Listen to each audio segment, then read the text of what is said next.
El elenco de Activa tentaría a la sala, pero veían que era diferente. Todo estaba decorado de forma navideña. De cuando confundiría y sorprendería a la vez. Entonces también sorprendió por la decoración, ya que era muy buena con un gran detalle. Ya era hora que respetaran. Oiga, Sanes, dijo una voz de Izuken con una gran sonrisa divertida. Y tenía un gorro navideño, con una gran sonrisa. De hecho, el jefe tiene razón, estamos en épocas navideñas, dijo Lloyd, estando de cabeza. Lo que dijo mi hermana, hay que aprovechar la Navidad para estar con las trapecias, dijo Accent mostrando una sonrisa tranquila. Pero bueno, vamos a tener invitados. Y además, esa de accionar, dijo este con una sonrisa. Pero antes presento a los invitados, dije con una sonrisa. Dejen que lo presento. Ellos son Rico, Villa y también Iko, mis tres viejos compañeros de toda la vida. Pero bueno, es hora de sentarse, es hora de accionar. Están todos listos, es hora, dijo este para si hacen que el este debate se senta.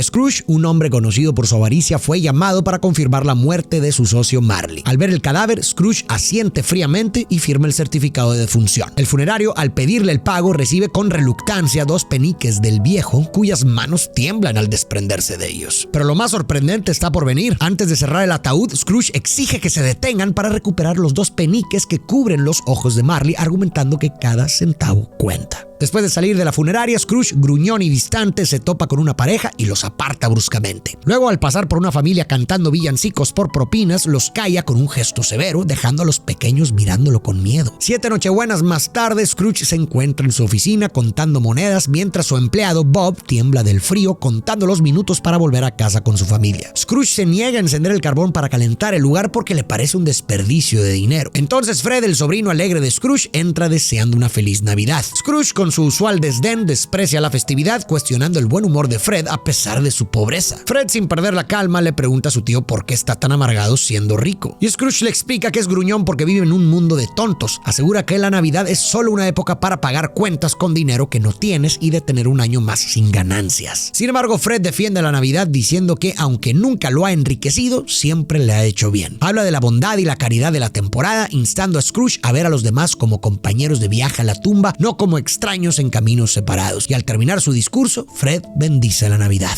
Bob, emocionado por las palabras de Fred, rompe en aplausos, irritando a Scrooge, quien amenaza con despedirlo. Fred entonces invita a su tío a cenar en Navidad con su familia, pero Scrooge rechaza la oferta con desdén. Cuando Fred le pregunta por qué es tan insensible, Scrooge contrapregunta sobre su matrimonio. Fred responde que se casó por amor y Scrooge se muestra escéptico. Después Fred insiste en querer ser su amigo sin esperar nada a cambio, pero Scrooge, desinteresado, despide a su sobrino con un seco buenas tardes. Fred, sin perder la esperanza, se despide con buenos deseos de Navidad y Año Nuevo, dejando a Scrooge aún más molesto. Al Fred irse, Scrooge murmura incrédulo sobre cómo alguien con un salario mínimo y una familia puede hablar de una feliz Navidad. En ese momento, 2 hombres entran buscando donaciones para los necesitados. Scrooge se niega rotundamente, sugiriendo que los pobres deberían trabajar o morir para disminuir el exceso de población. Los hombres se van, asombrados por su frialdad. Terminado el día, Scrooge le dice a Bob que puede irse y con renuencia le concede el día libre por Navidad, exigiendo que compense con horas extra al día siguiente. Mientras Bob se aleja feliz por las calles, anticipando la Navidad con su familia, Scrooge camina solo hacia su gran y solitaria mansión. Al llegar e intentar abrir la puerta, las llaves se le caen. Al agacharse para recogerlas, ve el rostro de Marley en el llamador de la puerta, lo que lo sobresalta. Pero al mirar de nuevo, no hay nada. Convenciéndose de que fue su imaginación, entra en su casa. Sube a su dormitorio y se sienta junto al fuego para cenar. De repente, un sonido de campanas antiguas y un ruido extraño desde el exterior irrumpen. Scrooge está aterrorizado. Observa cómo la perilla de la puerta gira lentamente y, para su horror, aparece un fantasma encadenado a pesadas cajas de metal. Scrooge pregunta quién es y el fantasma se revela como Marley, su difunto socio. Scrooge duda de su realidad, argumentando que los sentidos pueden engañar, pero cuando Marley grita con furia, Scrooge se convence de su presencia. Scrooge pregunta por las cadenas y Marley explica que son el resultado de sus acciones en vida y advierte a Scrooge que su propia cadena es aún más pesada y larga. Scrooge pide a Marley que le diga algo consolador, pero el fantasma responde que no tiene nada reconfortante que decir. Confiesa que en vida se limitó a su contaduría y ahora, tras su muerte, su espíritu vaga sin descanso. Marley lamenta su ceguera en vida, desperdiciando y malgastando su existencia. Scrooge no comprende si Marley siempre fue un buen hombre de negocios, pero Marley le explica que su negocio era aprovecharse de la gente. Entonces Marley le explica a Scrooge que todavía todavía puede evitar un destino como el suyo y le revela que lo visitarán 3 espíritus. El primero llegará a la 1 de la mañana del día siguiente, el segundo al día siguiente a la misma hora y el tercero en la noche siguiente al dar las 12. Tras esta revelación, Marley sale flotando a través de la ventana. Scrooge cierra rápidamente la ventana y se va a la cama temblando y abrumado por el miedo. Apenas se duerme, llega a la 1 de la mañana y aparece el primer espíritu cuya cabeza está coronada por una brillante llama. El espíritu se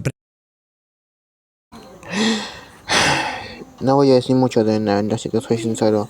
Y no es porque no me agrade, sino que es la verdad por algunos motivos personales. Yo explicaré esto, dijo Teto, con una sonrisa apareciendo junto a Miku. En cuanto a María y Suken por sorpresa preguntarnos una cosa de cómo ellas habían llegado a ese lugar, ya que era casi imposible. como el fantasma de la Navidad pasada e invita a Scrooge a un viaje a través del tiempo llevándolo al pueblo donde se crió durante una Nochebuena. Mientras flotan sobre las conocidas calles, iglesias y puentes, Scrooge se sumerge en un mar de nostalgia. El espíritu aclara que son invisibles e inaudibles, meras sombras del pasado. La primera parada es en su antigua escuela, donde Scrooge ve a un niño solitario abandonado por sus amigos. Es él mismo cantando villancicos en soledad. Scrooge siente compasión por su yo de niño. A continuación, el espíritu muestra otra Nochebuena años más tarde en la que la hermanita de Scrooge llegó a la escuela para llevarlo a casa y pasar Navidad en familia. Ella le contó emocionada que su padre se había suavizado y envió un carruaje para recoger al joven Scrooge. Observando esta escena, el Scrooge actual reflexiona sobre el gran corazón de su hermana, recordando que ella falleció joven y dejó un hijo, su sobrino Fred. El viaje continúa con otra parada en el tiempo, cuando fue aprendiz del viejo Fezziwig. En esa Nochebuena, después del trabajo, Fezziwig ordenó a Scrooge y a su compañero Dick preparar la sala para la fiesta. La noche se llenó de alegría, música y baile, y durante la fiesta Scrooge bailó con una hermosa dama, Belle, de quien se enamoró y con la que más tarde se comprometió formalmente mediante un contrato. Sin embargo, la avaricia de Scrooge fue opacando su amor por Belle. Ella con tristeza señaló que él valoraba más el oro que a ella. Scrooge se defendió, alegando que no había nada más aterrador para él que la pobreza. Belle respondió que Scrooge temía demasiado al mundo y le recordó que cuando se comprometieron eran pobres y felices. Pero ahora él había cambiado. Scrooge, alterado, afirmó que solo era un muchacho y Belle decidió liberarlo de su compromiso. Scrooge intentó resistirse, pero ella lo desafió preguntándole si, sin el contrato, aún la cortejaría o si escogería a una mujer sin dote. Scrooge, incapaz de responder, solo bajó la mirada y con eso ella lo dejó. El Scrooge actual, angustiado por estas memorias, suplica al espíritu que lo lleve lejos de ahí. El espíritu le recuerda que estas son meras sombras del pasado, inalterables. Entonces el rostro del espíritu se transforma, mostrando rostros de personas del pasado de Scrooge. Perturbado, Scrooge intenta sofocar al espíritu con su sombrero, pero de repente sale disparado como un cohete, impulsando al viejo de regreso a su habitación. Me parece que el aspecto fluido de este espíritu representa la naturaleza constantemente cambiante de la memoria, sugiriéndonos que nuestros recuerdos son maleables y sujetos a interpretaciones personales. La luz que irradia de su cabeza, que lo hace parecer una vela, me parece que representa iluminación, sugiriendo que revisitar el pasado puede esclarecer aspectos oscurecidos de la personalidad y motivaciones de Scrooge. Y no solo de Scrooge, también de cualquiera de nosotros. Los recuerdos de la soledad en su infancia, el rechazo de su padre, la muerte de su hermana amada y la pobreza que experimentó en su juventud me parece que son clave para revelar el origen de la personalidad aislada, amarga y codiciosa de Scrooge, la cual se manifiesta de manera decisiva cuando rompe su compromiso con Belle. Me parece que este patrón de experiencias pasadas sugiere que Scrooge buscó seguridad en la riqueza, viéndola como refugio frente a la escasez y la imprevisibilidad y el dolor de las relaciones humanas. Su elección de la riqueza como mecanismo de defensa parece ser un intento de controlar su entorno y compensar la falta de seguridad y control que experimentó en su infancia. Sin embargo, al optar por la seguridad material en lugar de las relaciones personales, Scrooge paga un alto precio emocional. Su elección lo sumerge en un estado de dolor y soledad. Y la confrontación con sus dolorosos recuerdos y decisiones pasadas resulta angustiosa para Scrooge, pero es fundamental en su proceso de transformación. Su intento de apagar la luz del espíritu refleja su resistencia inicial a enfrentar estas memorias, y esta actitud refleja lo que a menudo todos nosotros solemos hacer. Preferimos olvidar el pasado para evitar el dolor asociado a él. Sin embargo, el espíritu, al salir disparado como un cohete, simboliza que reprimir el pasado no lo elimina, sino que continúa influyendo en nuestras decisiones y acciones actuales desde las sombras. Evitar el pasado no conduce a la sabiduría, sino más bien a la repetición de errores. Recordar e iluminar el pasado, aunque puede llegar a ser incómodo, es fundamental para iniciar el camino hacia la reconciliación y la transformación personal, como veremos que sucederá con Scrooge. En su habitación lo espera. Bueno, en el contrato de María, así que no tengo que decir mucho y sigamos viendo, dijo Miku. Segundo espíritu, un ser alegre y risueño sentado sobre una montaña de comida. El espíritu de la Navidad presente. Scrooge, ya resignado, le pide que lo guíe a donde quiera. El espíritu, invitándolo a tomar su bata, ilumina el suelo con su antorcha, ofreciéndole a Scrooge una visión celestial de lo que sucede en ese preciso momento en diferentes lugares. Scrooge observa cómo las familias se divierten limpiando la nieve de sus techos y escucha el sonido alegre de las campanas de la iglesia. Desde lo alto contempla una vista impresionante de la ciudad. Luego observa una panadería donde nota una larga fila de gente esperando calentar su comida. Comenta al espíritu sobre aquellos que no tienen dónde cocinar y critica la decisión de cerrar estos lugares en días festivos. El espíritu, sin embargo, aclara que son los hombres de sotana, no los espíritus, quienes actúan con mala voluntad y egoísmo en su nombre. Acto seguido, el espíritu lleva a Scrooge a la humilde morada de Bob, su empleado. Scrooge se sorprende al ver las modestas condiciones de vida de Bob y el espíritu le explica qué es lo que le alcanza con lo que le paga. Ahí Bob entra con su hijo pequeño, Timmy, quien apoya su frágil cuerpo en una muleta. Los otros hijos de Bob llegan emocionados con un ganso navideño y Bob propone un brindis en honor a Scrooge, ya que gracias a él tienen este festín. Su esposa, sin embargo, se resiste a brindar por un hombre tan tacaño y frío y en cambio brinda por la salud de Scrooge, por Bob y porque es Navidad. Bob desea una feliz Navidad y el pequeño Timmy agrega un conmovedor "que Dios los bendiga a todos". El espíritu revela a Scrooge que Tim está gravemente enfermo y que sus padres no pueden costear un médico. Scrooge, preocupado, pregunta si Timmy sobrevivirá, a lo que el espíritu responde que si lo que han visto no cambia en el futuro, el niño morirá. Scrooge, angustiado, no quiere que eso suceda, pero el espíritu, replicando las palabras frías de Scrooge, pregunta si realmente importa si eso ayuda a disminuir el exceso de población. Acto seguido, el espíritu lleva a Scrooge a un nuevo lugar y pronto se encuentran en la casa de Fred, el sobrino. La familia se divierte jugando a adivinar personajes. La pista es que es un asno y alguien rápidamente adivina que es el señor Scrooge, provocando risas generalizadas. Una de las invitadas admite no tener paciencia para Scrooge, pero Fred expresa lástima hacia él, señalando que Scrooge es el principal afectado por sus propios caprichos. A pesar de todo, Fred agradece a su tío por brindarles tantas risas y propone un brindis en honor al viejo Scrooge. Hasta aquí vemos que a pesar de recibir constantemente maltratos y desdén por parte de Scrooge, tanto Bob como Fred muestran una disposición sincera para brindar por él. Este gesto destaca la bondad, compasión y la capacidad de perdón en ambos personajes, a diferencia de la amargura y avaricia de Scrooge, enfatizando la idea central de que las relaciones humanas y los lazos familiares son más valiosos que la riqueza material. Esta lección es particularmente pertinente para Scrooge, quien carece críticamente de estas conexiones humanas. A medida que su tiempo juntos se agota, el espíritu abre su bata para revelar a dos niños desamparados y en condiciones deplorables. Scrooge intenta apartar la mirada, pero el espíritu le exige a gritos que los observe. Inquieto, Scrooge pregunta quiénes son estos niños y el espíritu le explica que representan a la ignorancia y la codicia, advirtiéndole que debe cuidarse de ambas. En ese momento dan las 12 y el espíritu de la Navidad presente se desvanece. Si observamos bien, este espíritu lleva a Scrooge en un viaje que expande su perspectiva. Por eso la mirada es celestial,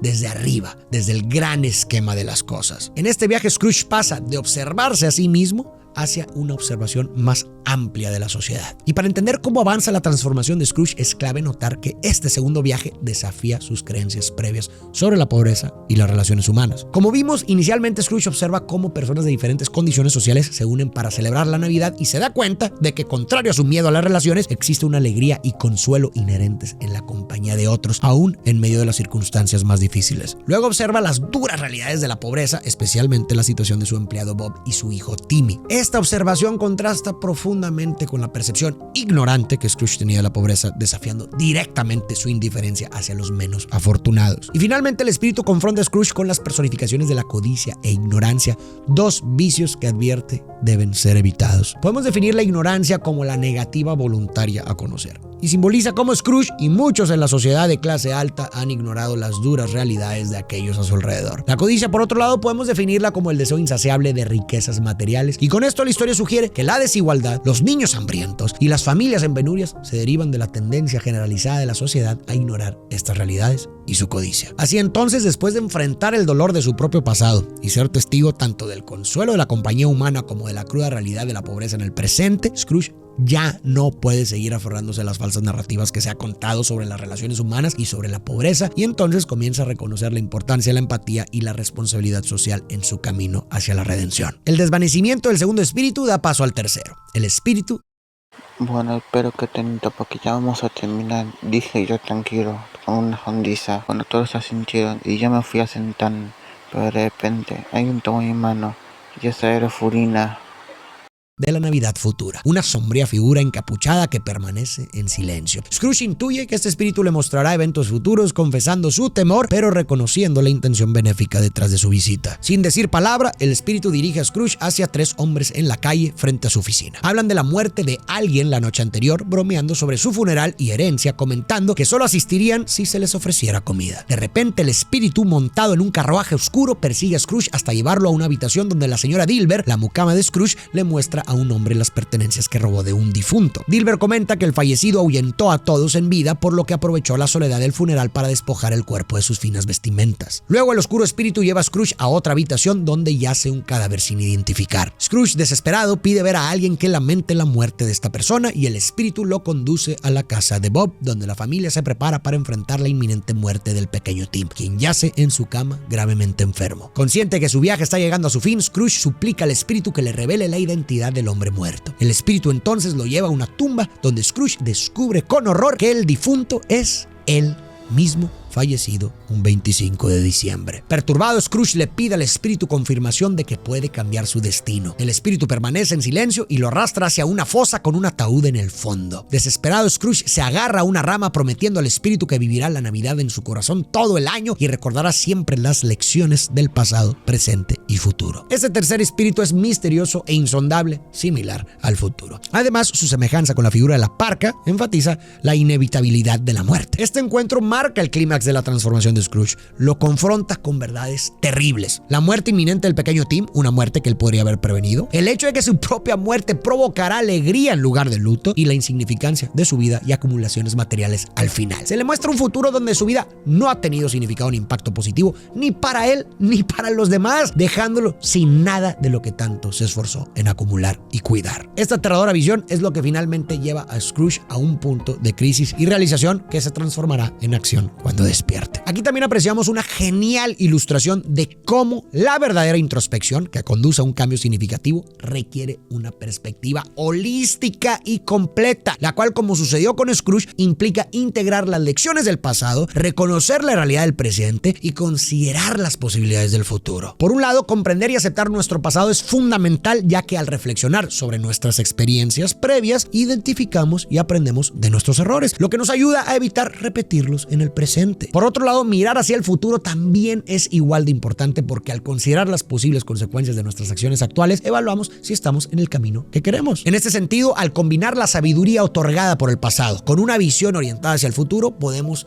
ajustar de manera efectiva nuestras decisiones y acciones en el presente, permitiéndonos confirmar o cambiar nuestro rumbo y potencialmente nuestro destino. A continuación veremos el cambio en Scrooge. Scrooge cae y se despierta en su habitación, aliviado de estar vivo. Abre la ventana y Estamos ya por terminar, así que sigamos bien todos. Al descubrir que aún es Navidad, rápidamente le pide a un niño que le traiga el pollo más grande de la pollería, prometiendo un chelín por el encargo y media corona si regresa en 5 minutos. Scrooge desea mandarle este pollo a su empleado Bob de manera anónima. Luego Scrooge le desea una feliz Navidad a su mucama, la señora Dilber, de manera muy efusiva. Ella queda atónita ante el cambio de actitud de Scrooge y cree que se ha vuelto loco. Al salir de la casa, Scrooge encuentra al niño con el pollo y le paga lo acordado, y al ver el enorme tamaño del pollo, pide un taxi para que el niño pueda llevarlo a casa de Bob y su familia. Luego, lleno de alegría, se agarra de la parte trasera de una carroza y se desliza sobre la nieve, disfrutando como un niño. Por las calles, Scrooge saluda y desea felices fiestas a todos los que encuentra. Se topa con el hombre que había solicitado donaciones y, tras pedirle disculpas, le promete una generosa donación en secreto, dejando al hombre asombrado. A continuación se encuentra con la familia cantando villancicos, pero esta vez, en lugar de callarlos, se une a su canto y les deja una moneda. Esa noche, Scrooge aparece sorpresivamente en la casa de su sobrino Fred, justo en medio del juego que, irónicamente, gira en torno a él. Con humildad, Scrooge pregunta si puede unirse a la cena y la familia de Fred lo recibe con brazos abiertos, emocionados y felices. Durante el festín, Scrooge incluso propone ser el anfitrión de la próxima Navidad en su casa. Al día siguiente, en su oficina, Scrooge cuenta ansiosamente los minutos de retraso de Bob, su empleado. Cuando Bob llega con 16 minutos de tardanza, Scrooge lo recibe con una seriedad fingida. Bob, nervioso, se disculpa por el retraso, explicando que estaba celebrando la Navidad. Scrooge lo llama a acercarse y, para sorpresa de Bob, le anuncia no solo un aumento de sueldo, sino también su compromiso de ayudar a su familia. Con una risa cálida, Scrooge le desea una feliz Navidad, luego planea a discutir más sobre el futuro de Bob esa tarde con un vaso de rompope, pero primero le da dinero para comprar más carbón para calentar la oficina. Bob no puede creerlo y al salir por el encargo, sonríe. Cuando despierta, Scrooge experimenta una renovación juvenil, lo que simboliza su reconciliación con su pasado. Se deleita en el presente y actúa con determinación para enmendar las oportunidades perdidas, mostrando una clara intención de rescatar su futuro. Así demuestra su transformación. Es una persona distinta, cuyo carácter y prioridades han cambiado radicalmente, pasando de la avaricia y el aislamiento a la generosidad y la conexión con los demás. Scrooge se convierte en un segundo padre para Tim, además de ser un amigo, jefe y hombre ejemplar, uno de los mejores que la ciudad ha conocido. En otra Navidad, mientras Scrooge carga a un saludable pequeño Tim en sus brazos, el niño exclama con alegría: que Dios nos bendiga a todos. Es hora de ir a comer. Vamos, dijeron todos emocionados. Así que se fueron a comer. Fin del video. Gente, yo solamente vengo a decirles una feliz Navidad a todos mis suscriptores. Y ya saben, pasen bien con toda la gente que aprecian, porque no saben lo que puede pasar. Aprovechen con Navidad de seres queridos y amigos. También comenten y compartan el video si les gustó. Esta pequeña comunidad está creciendo muy rápido, así que le doy las gracias a todos que ven mis videos.